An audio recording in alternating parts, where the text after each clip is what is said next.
Hello, welcome back everyone. Let's do a love reading. Let's see what wants to come out for the collective.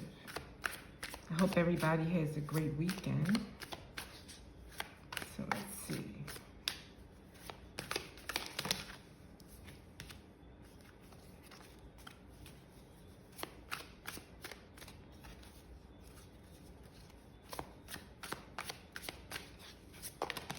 Thank you. First two, jackpot and marrying for money.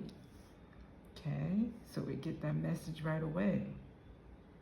Somebody thinks they had hit the jackpot because they married for money. Interesting. Let's see. Creeping. Okay, so someone in this marriage is creeping.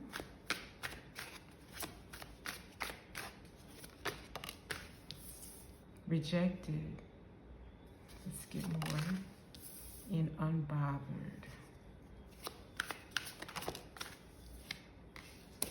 And inside scoop. So here it looks like this was a marriage. One of the partners married only for money. It's not clear which one of them is creeping. It's the one that married for money might not be the one that's creeping. It could be the partner or the spouse that's creeping, because whoever's creeping feels rejected. And I think this is the other spouse that is unbothered, even though they know they've got an inside scoop. They know about this affair or what's going on here. So let's get some more. Two came out together. Clout hungry and a bad reputation. I think this is the third party here. Says anything, does anything, makes things up, and dramatic, and has a bad reputation. Okay.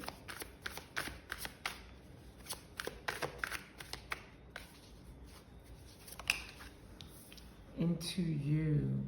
Good chemistry, great vibes, and positive. So it looks like there's good chemistry with this partner, this spouse, and that third party. Okay, so it might be a passionate affair. Happiness hater. And she's a happiness, I'm sorry, I said she. He, she, they are a happiness hater. Looking in on the couple, maybe jealous of the marriage, even though they are the third party and they have strong chemistry with this spouse. It looks like they are still envious of the relationship of the marriage. Too much. Let's see here.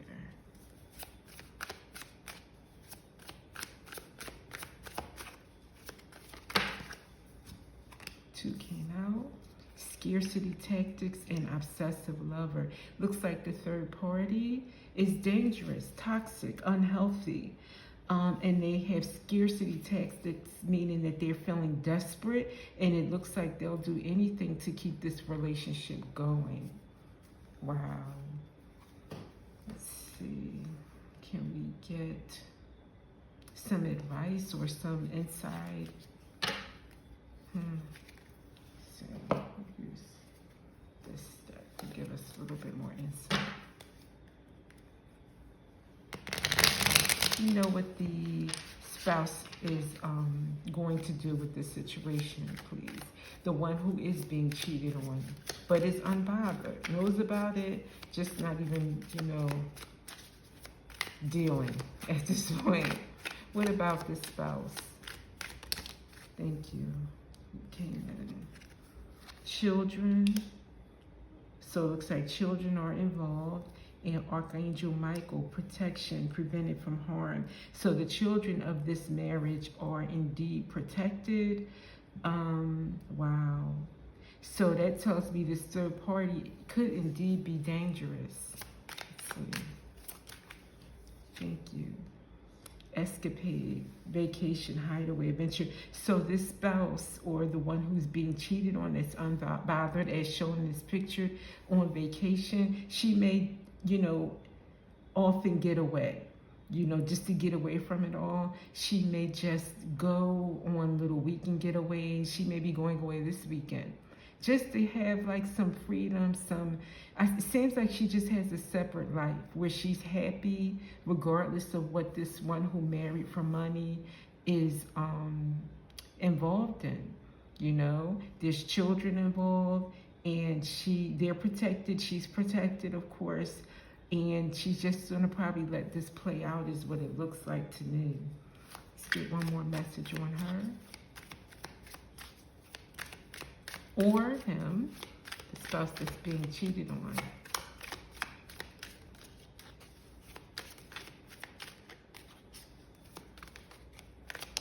Thank you. Wow, flew over there. Drama queen, thirsty, causing chaos. I think that's, again, the third party. This would not be I'm not getting the energy that the spouse is a drama queen at all.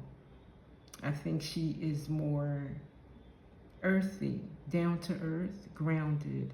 But this one here, this obsessive lover, is definitely, and you see how she's facing the spouse? But the spouse is looking away. Like, I'm not even bothered. Let's see. Let's get something on the gold digger. Let's see what's going on with him or her. Crushed. Sad, broken, feeling alone. Maybe he feels alone or she feels alone when the spouse that's unbothered goes away on these getaways, or because the spouse is just not even, you know, she's not going to get caught up in the drama. She refuses to get wrapped up in this world or this chaos or whatever that this spouse has opened the door up to their home. She's, you know, or he is just refusing to be involved. Sometimes it's like that. You'd be surprised what people do for attention.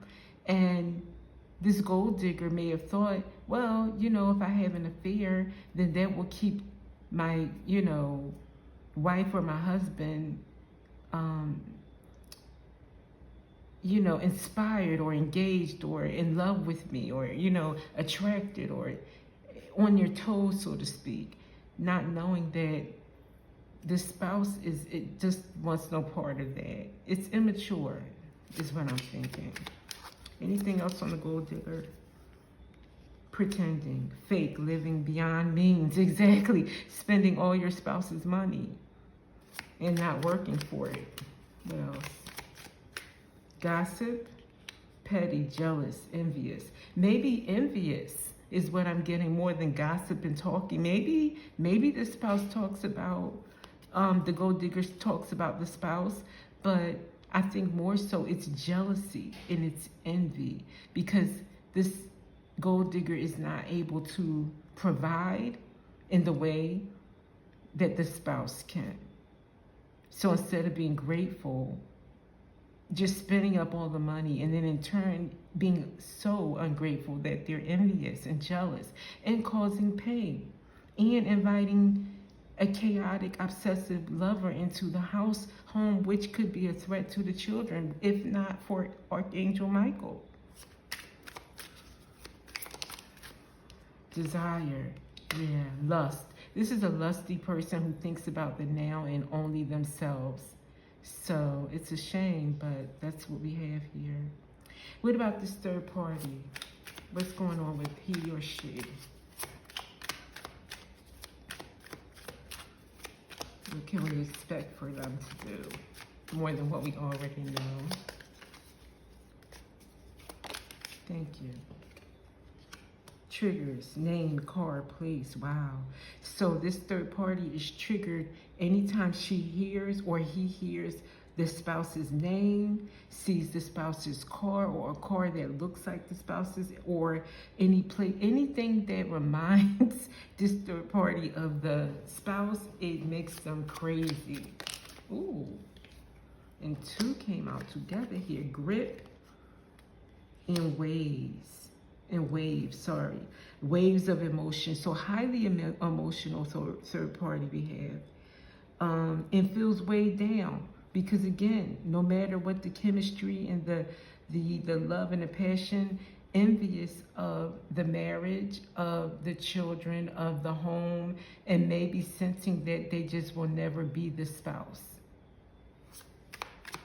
One more for this third party. Single. Current, yep, single and wanting to be married, just what I just said. So it looks like that's what we have here in this situation. It's a classic love affair, unfortunately. It's not really new. It's been around probably since the beginning of time. Let's see, can we get some wisdom here? Let's see, where do I want to draw wisdom from? Okay, I'll do this for the spouse, for the wife or the husband that is unbothered and just getting away.